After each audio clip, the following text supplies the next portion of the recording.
Hello students, I hope you all are well. आज बेटा हम स्टार्ट करेंगे अपने नए टॉपिक के साथ which is investment multiplier. Investment multiplier जो है ये कॉन्सेप्ट हमें दिया था लॉर्ड जेएम कीन्स ने,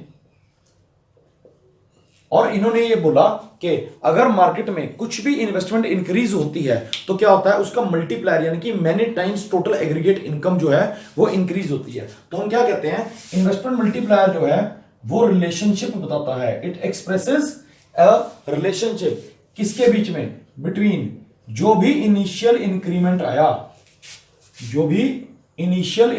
आया इन्वेस्टमेंट में और उससे रिजल्टिंग इंक्रीज कितना आया टोटल इनकम या एग्रीगेट इनकम के अंदर, टोटल इनकम या एग्रीगेट इनकम के अंदर। अब ये क्या है, ये एक तरीके का रेशियो बताता है increase in income upon increase in investment. तो हम मल्टीप्लायर को डिनोट करते हैं के सिंबल से, और इसका फॉर्मूला हमारे पास आता है change in Y upon change in I. इसका मतलब इन्वेस्टमेंट में कुछ भी इंक्रीज होने से इनकम जो है वो कितने मल्टीपल टाइम्स जो है वो इंक्रीज होगी। क्लियर है जी, चेंज होगा तो चेंज होगी, डिक्रीज होगी इन्वेस्टमेंट तो इनकम भी डिक्रीज हो जाएगी। क्लियर है। इसका हमारे पास दूसरा फॉर्मूला है 1/1 माइनस एमपीसी, और तीसरा फॉर्मूला है 1/एमपीएस। क्लियर है जी। आइए अब इसके लिए हम दो न्यूमेरिकल सॉल्व करते हैं जिससे हमें क्लियर हो जाएगा कि हमारी इन्वेस्टमेंट बढ़ने से इनकम क्यों बढ़ती है। देखिए जी, मैं ले रहा हूं 40 प्लस 0.8y और इन्वेस्टमेंट ले रहा हूं मैं 10। सेकेंड केस में मैं कंजम्पशन फंक्शन ले रहा हूं 40 प्लस 0.8y और इन्वेस्टमेंट आ जाएगी 20।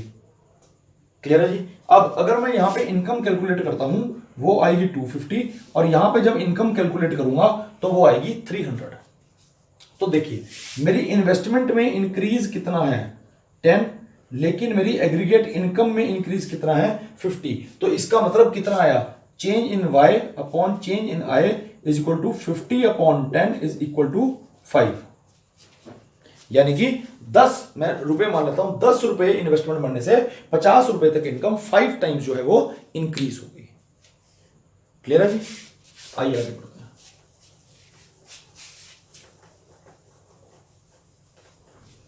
अब हम पढ़ेंगे बेटा कि क्या रिलेशनशिप है के एमपीसी और एमपीएस के बीच में। देखिए एमपीसी का मतलब है कंजम्पशन, जितनी ज्यादा कंजम्पशन करेंगे उतनी ज्यादा इन्वेस्टमेंट आएगी और उतनी ज्यादा इनकम बढ़ेगी। ये हम अपनी इनिशियल वीडियोस में डिस्कस कर चुके हैं कि एक बंदे का खर्चा दूसरे की इनकम है। जो खर्चा आपने मेरे पास किया वो मेरी इनकम है, जो मैं खर्चा करूंगा शूज खरीदने में वो उसकी इनकम है, जो वो खर्चा करेगा कपड़े खरीदने में वो उसकी इनकम है। तो एक बंदे का खर्चा दूसरे की इनकम है। इसलिए थोड़ी सी भी अगर मार्केट में इंजेक्शन होता है, सर्कुलर फ्लो ऑफ इनकम में मनी इंजेक्ट होता है तो मल्टीपल टाइम्स इनकम जो है वो जनरेट होती है। आइए देखते हैं रिलेशनशिप। ये रिलेशनशिप हमें कहता है कि अगर एमपीसी बढ़ता है तो वैल्यू ऑफ के जो है वो इंक्रीज हो जाएगी। क्लियर है। और अगर एमपीसी की वैल्यू कम होती है तो वैल्यू ऑफ के जो है वो भी डिक्रीज हो जाएगा। इसका मतलब यहां है हमारे पास डायरेक्ट रिलेशनशिप या पॉजिटिव रिलेशनशिप। सेकंड, अगर हमारे पास एमपीएस की वैल्यू बढ़ती है तो के की वैल्यू रिड्यूस हो जाती है, क्योंकि सेविंग्स बढ़ रही है, खर्चा नहीं हो रहा मार्केट में, दिस इज लीकेज। और अगर एमपीएस घटता है तो इसका मतलब इंक्रीज हो जाएगा के, तो ये क्या हो गया बेटे, इनवर्स रिलेशनशिप। ये क्या हो गया बेटे, इनवर्स रिलेशनशिप, या इसको नेगेटिव रिलेशनशिप भी बोलेंगे क्योंकि एमपीसी और एमपीएस के अंदर भी क्या है, इनवर्स रिलेशनशिप है। क्लियर जी। आइए इसको हम न्यूमेरिकली देखते हैं। अब मैं कह रहा हूं कि मेरे पास जो एमपीसी है, मान लीजिए एमपीसी है 0.2, तो मेरे पास के की वैल्यू क्या आएगी, 1/1 minus MPC is equal to 1/1 minus 0.2 is equal to 1/0.8। तो मेरे पास कितना आ गया बेटे, ये आ गया 1.2। तो मेरे मल्टीप्लायर की वैल्यू आई 1.2। अब मैं क्या कर रहा हूं, मैं इंक्रीज कर रहा हूं एमपीसी को और मैं एमपीसी ले रहा हूं 0.5। क्लियर है। तो अब क्या होगा देखो, k is equal to 1/1 minus 0.5 is equal to 1/0.5 is equal to 2। तो अगर मेरा एमपीसी 0.2 से 0.5 हुआ तो मेरे मल्टीप्लायर की वैल्यू यानी कि इन्वेस्टमेंट इंक्रीज होने से जो इनकम इंक्रीज होगी उसकी वैल्यू 1.2 हो रही थी, अब हो गई 2 टाइम्स।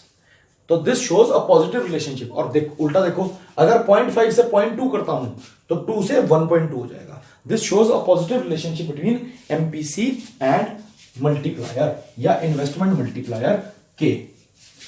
इसी तरीके से देखेंगे बेटा हम एमपीएस में। अगर मैं एमपीएस की वैल्यू लेता हूं 0.5 तो मेरे पास फॉर्मूला क्या है, k is equal to 1 upon MPS 1 upon 0.5 is equal to 2। Clear है जी। अब मैं क्या कर रहा हूं, मैं एमपीएस की वैल्यू बढ़ा रहा हूं। आई टेक एमपीएस टू 0.8 तो k is equal to 1 upon 0.8 is equal to 1.2। तो देखिए अगर एमपीएस की वैल्यू बढ़ाई तो k की वैल्यू 2 से रह गई 1.2। इसका मतलब नेगेटिव या inverse relationship between MPS and k। Clear है जी। आइए आगे बढ़ते हैं। अब हम देखेंगे एल्जेब्रिक रिलेशनशिप। ये नॉर्मल रिलेशनशिप था कि पॉजिटिव या नेगेटिव हो रहा है। अब हम देखेंगे एल्जेब्रिक रिलेशनशिप।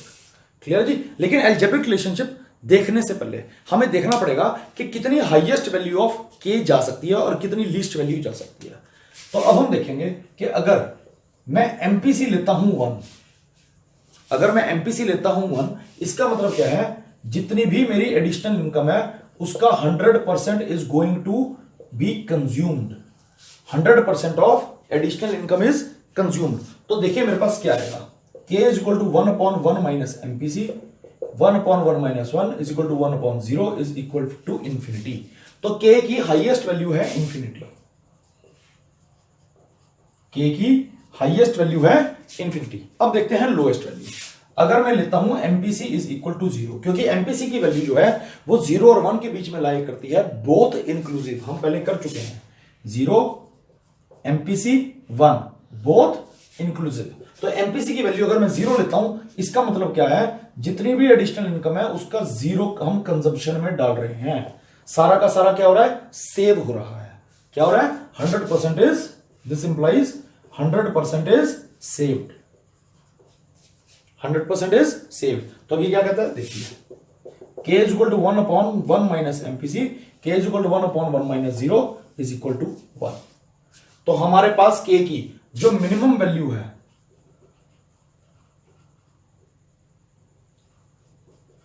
वो कितनी है बेटा, 1, और मैक्सिमम वैल्यू कितनी है, इंफिनिटी। बेटा अब देखते हैं algebraic relationship, algebraic relationship between MPC and के। आपको ये पेपर में इस तरीके से क्वेश्चन भी आ सकता है कि आपको प्रूव करना है k is equal to 1 upon 1 minus MPC. तो आइए देखते हैं इसका डेरिवेशन क्या है, सॉल्यूशन क्या है। हम जानते हैं y is equal to c plus i and likewise change in y is equal to change in c plus change in i। अब हम क्या कर रहे हैं, we are dividing both sides by delta y। तो आ गया delta y upon delta y is equal to delta c upon delta y plus delta i upon delta y। ये कट गए बेटे। 1 is equal to M P C आ गया हमारे पास, change in C upon change in Y क्या होता है, M P C plus delta I upon delta Y. ये जाके माइनस होगा, 1 minus M P C is equal to delta I upon delta Y. इसको मैं यहां पे कंटिन्यू कर रहा हूं बेटे।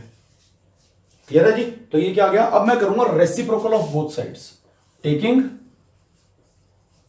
Reciprocal of both sides. तो क्या हो जाएगा, 1 upon 1 minus MPC, 1 upon 1 minus MPC, और ये हो जाएगा change in y upon change in i, change in y upon change in i। और हम जानते हैं ये k के इक्वल है, तो 1 upon 1 minus MPC is equal to k। Clear है। और अब इसको आगे करना चाहे तो हम क्या जानते हैं, 1 माइनस एमपीसी किसके इक्वल है, 1 upon MPS is equal to k। Clear है जी। आई होप आपको ये सारा समझ में आया। आपको कोई भी डाउट है तो कमेंट सेक्शन में जाइए, वहां पर अपना डाउट लिखिए, we will solve it. Thank you so much, have a nice day.